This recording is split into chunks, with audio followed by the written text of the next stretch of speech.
del Partit Socialista i del Partit Popular. Vots a favor, 6 de Convergència i Unió i 1 d'Esquerra Republicana. Moltíssimes gràcies. Queda aprovat els pressupostos pel 2015. Tenim una moció de suport, en aquest cas, al sector ramader. Senyor secretari, que sigui el punt 11. I només és esmentar que el projecte de llei de mesures fiscals, administratives i financeres del sector públic, que actualment es troba en tràmit parlamentari, contempla una modificació en l'aplicació del cànon de l'aigua als usos ramaders, passant el gravamen general d'un coeficient del 0 al 0,5, o sigui, seria aplicar-los un 50% més, un 0,5. Llavors, el que es proposa és que abans que aquesta llei cobri els seus efectes, que encara és un projecte, és donar suport a les reaccions que han tingut les associacions de ramaderes i, en definitiva, acordar aquest suport al document firmat per les associacions agràries i ramaderes contrari a l'aplicació del cànon de l'aigua, i l'Ajuntament demana també al Govern de la Generalitat i als grups parlamentaris de Catalunya que retirin durant el tràmit parlamentari la proposta d'aplicació del gravamen. Una intervenció? No? Aprovem això, la proposta per unanimitat? Doncs queda aprovada per unanimitat la proposta. Assumptes d'urgència, senyor secretari? No? Sí, però teníem un punt d'urgències, no teníem res d'urgència, que sàpiga. Res de preguntes? Senyor Dobles, vol començar vostè? No en té? Senyor Git? Sí, sí. A veure, jo tenia una sèrie de preguntes aquí, però n'hi ha algunes que ja s'han contestat durant tot el ple. T'he fet una còpia, sí.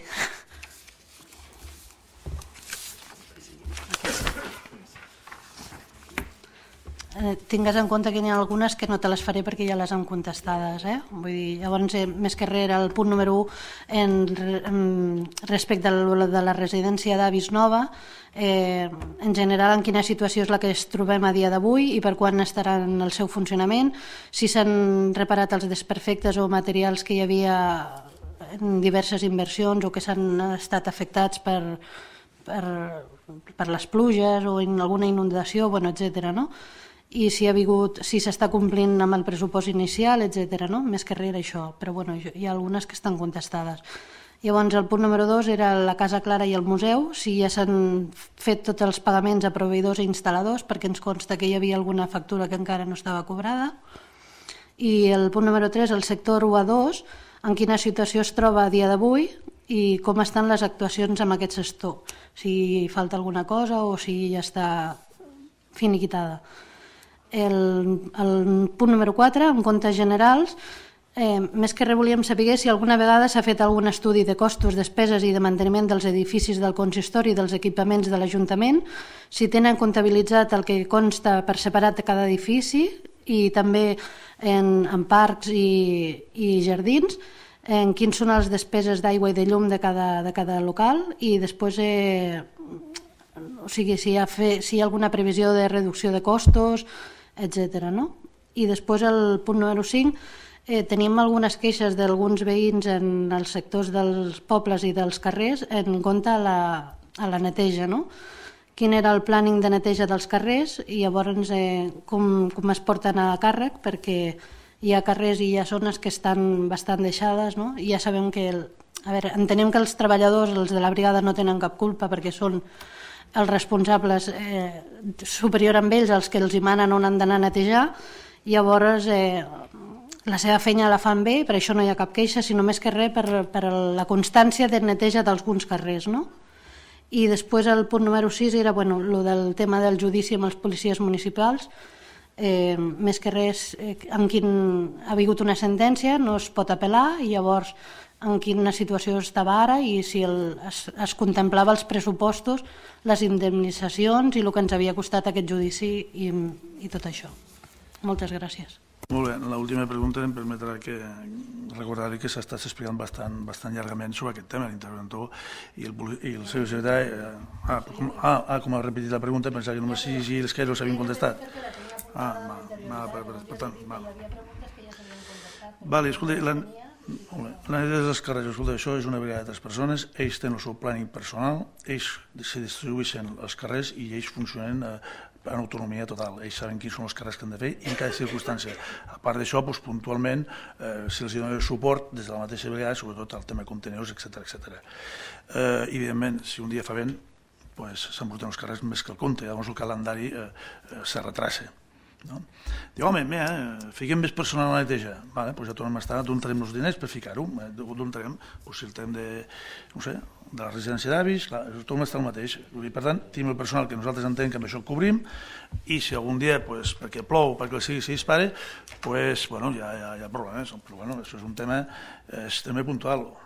Bueno, bonito i barato, a vegades és una mica complicat poder fer-ho, però nosaltres entenem i tenim plena confiança en aquest cas amb els 3 membres de la brigada que compleixen. El que passa que a vegades un vol dir que el seu carrer estigués net avui mateix i potser ha fotut una tornada i no podrà ser perquè el altre està pitjor. Però ja dic, funcionen bàsicament els 3, tenen els seus sectors i cada un sap el que ha de fer en cada moment en cada carrer. Quan hi ha alguna cosa puntual, avui mateix ho he comentat en un del sector, que no diré qui és, escolta, hauries de repassar el carrer Ponent, perquè el carrer que baixa del Joanós, el carrer que té el Gigamera, fa arrastres i queda pols. Menys mal que no viu ningú ahir, però no deixa que on passa un vehicle aixecar el pols. Sobre el tema energètic, la Tirena vam estar parlant, en l'interventor després, el tema aquest que teníem fins i tot una subvenció per tot el tema energètic, en aquest cas de les escoles, etc. Estem en ello, ho estem fent. En aquest mateix edifici hem gastat molts diners per baixar la quota de la llum. De gastar 6.000 euros al mes de llum, ara hem baixat els 4.000. Per què? Perquè han tingut que canviar tot un seguit de coses, unes inversions d'estar 90.000 euros. Però clar, tampoc podem fer tot el que volem perquè tornem a dir d'on estarem, la residència, el patronat d'esports, i al final hi ha el que tenim, no? El tema de despeses sí que ho tenim estudiat, més o menys, i no sé si de tots els equipaments tenim el combustible. Li podríem dir, no sé, per la xifra, per exemple, de l'escola, quan us costa el poble d'Almacés la qualificació de l'escola Antònia Simó, la té aquí a mà, perquè això també ho paguem nosaltres, i la de baix també, això ho paguem nosaltres, no ho paga la Generalitat. La Generalitat només paga el personal, tot el més ho manté l'Ajuntament d'Almacelles.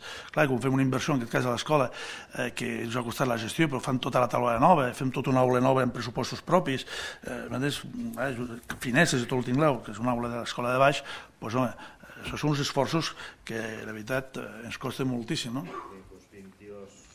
Sí? Per dir alguna cosa, L'escola. L'escola, combustibles i carburants, 22.770 euros i energia elèctrica, 17.000 euros. Estem parlant... O sigui, tots tenen el centre de cost, tots. En neteja, 50.000 euros. Doncs 3.000 euros de mitjana. 3.000 euros de mitjana al mes. Això ho ha de pagar el pressupost de l'Ajuntament d'Almacelles. I menys mal que tenim gent responsable a l'escola, perquè si algú li dona per ficar a 23 graus, doncs mira que hi més puja. Llar d'infants, 15.000 euros en energia elèctrica i gas, 17.000 en neteja, sí, estan tot per centres de cost. Sí. El tema que em parlava del tema del museu, això ja ho sap vostè, que això s'ha parlat moltes vegades, és una fundació, s'ha de preguntar a la fundació, i això ho he dit més per activa que per passiva. Jo no li donaré cap informació del museu en aquesta sala perquè no correspon, i per tant soc respectuós a la separació de poders, per dir-ho així, i això s'ha de demanar a un altre lloc. La residència d'avis, nosaltres estem intentant ultimant perquè la puguem utilitzar el més aviat possible. A veure, si nosaltres... Vull confessar que l'haguéssim pogut tindre fa potser 2 anys, segurament. Però el deute, a lloc d'estar al 69%, quan haurem retornat aquestes subvencions, que com ha dit l'interventor ja les estem retornant, en aquell moment potser ens haguessin deixat fer un crèdit de 2 milions d'euros, o d'1,5 milions, no sé, pujar al 110. Hi ha alguns ajuntaments que han fet alguna tramboia estan al 130%, que no és l'aconsellable. Clar, a nosaltres se'ns retrassa una mica en el calendari de l'obra, però li explico per què. Perquè nosaltres hem gastat 4.200.000 euros. 4.200.000 euros. 700 milions de pessetes. I el que és l'Ajuntament en si, de cada en caix, 150.000. Els altres, tots els fins a 4.200.000 són de subvencions. Estem parlant de quasi bé, vostè mateix, de 700 només han pagat 25 l'Ajuntament. Això sí, han de fer els crèdits, perquè les subvencions arriben quan arriben. Però de 700 milions de pessetes el poble d'Almacelles només ha pagat 25. Però els interessos sí que... Bueno, què més vol? Els d'aquesta casa on estem ara els pagarem fins a l'any 2022. 2,5 milions i no hi ha un euro de subvenció. No ho critico, ho constato, no vull molestar ningú, només ho fico com una pantalla. Nosaltres fem un equipament de 700 milions i només n'hi fiquem 25 de la butxaca. del poble, o dels 4.200.000 per ser més moderns, no? Això de la PST que és una mica així, no? 150.000. Bé, escolteu, m'entens? Que potser al final pujar una mica més per alguna cosa, bueno, potser sí, però de moment és el que nosaltres entenem per poder obrir. Vostè també els altres, bueno, escolta, no sé, a més, l'aigua que gasta l'escola, doncs, el que obreixen els nens, això depèn com va el comptador, això tampoc hi podem ficar. L'Ajuntament, a part dels lavabos, no en gasta res. La residència de gent gran, doncs, clar, la neteja, igual que l'Ajuntament de Passar la Fregona, la neteja que hi ha. Perquè fa, no sé si he comentat el tema de parcs, els parcs s'arrenquen tots amb l'aigua de rec, però no d'ara, des del 2012, tot amb aigua de rec, des del 2012. No ho reguem amb aigua potable, entens? No ho reguem. Algú s'empenya a dir, però no queden com queden, perquè al final la gent també ho sap i queden com el que queden, no? Això és el problema, no el meu. Al contrari, em va bé, fins i tot, m'entens? Perquè els convenis estan signats amb el sindicat de recs, i estan a l'Ajuntament, per tant, també es pot veure això. El dia 8 ve i li ensenyaré també, cap problema. Doncs veniu junts, que esteu sempre ben rebuts, i el secretari, a més, us acompanya i us atén perfectament com s'ha de fer. Bé, no sé, senyor Torres. Sí, la primera pregunta seria referent amb el llistat de decrets. El decret 144/14 explica que fica designant lletrat exterior perquè es faci càrrec recurs contenciós administratiu 555/14. Voldríem saber en quin lletrat s'ha designat i quin és aquest contenciós administratiu. Bueno, jo la pregunta. Ja t'enviaré per correu perquè ho he apuntat a llapis i no... Vale. Ja l'enviarem. Vale. I llavors amb això ja enllaçaria en què al ple del 15 de setembre vam demanar el llistat d'assessors jurídics externs de l'Ajuntament d'Almacelles, les feines que feien, els imports, i encara no hem rebut contestació d'aquesta demanda. També al ple del 15 de setembre vam demanar i vam recordar que als finals del mes de juliol havíem entrat una instància en què demanàvem veure el conveni que havia signat l'Ajuntament amb una empresa per recollir gossos abandonats al poble. Encara no se'ns ha donat aquesta informació. A l'últim ple de l'octubre vam fer preguntes sobre el tema de les obres de la grada d'això al camp de futbol i tampoc hem rebut informació.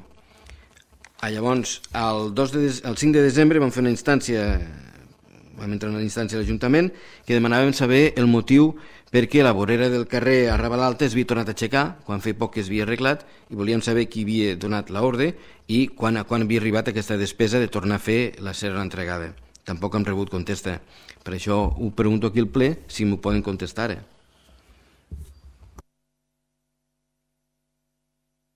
Senyor Torres, clar, els precs, si són precs, ha d'entendre que nosaltres els precs els podem contestar o no els podem contestar. Els precs, no, jo no estic obligat a contestar un prec.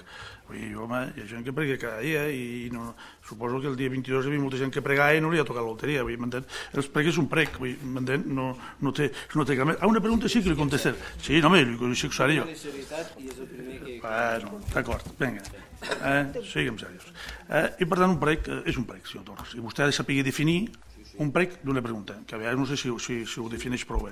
Per tant, no em demani que li contesto els precs perquè no li penso contestar els precs. Una altra cosa és atendre-li. Bé, atendre-li pot ser que li puguem atendre si el seu prec té consistència i és interessant i per tant l'atendrem. I si no, doncs no li contestarem. No li contestarem, el prec no li contestarem. Els seus precs no li penso contestar. No sé si m'explico, perquè els precs no es contesten, se contesten les preguntes. No estem en un debat. Però jo t'he fet una pregunta per a veure quan me donareu dia i hora per veure tot això que fa 3 mesos que he demanat. Això és una pregunta, no? Si vostè ho ha demanat ara en pregunta, doncs jo li contestaré. De fet, se li contesta, senyor Torres, se li contesta a totes les preguntes. I vull que quedi clar, senyor secretari, amb acte, se contesten a totes les preguntes. Algunes li podem preguntar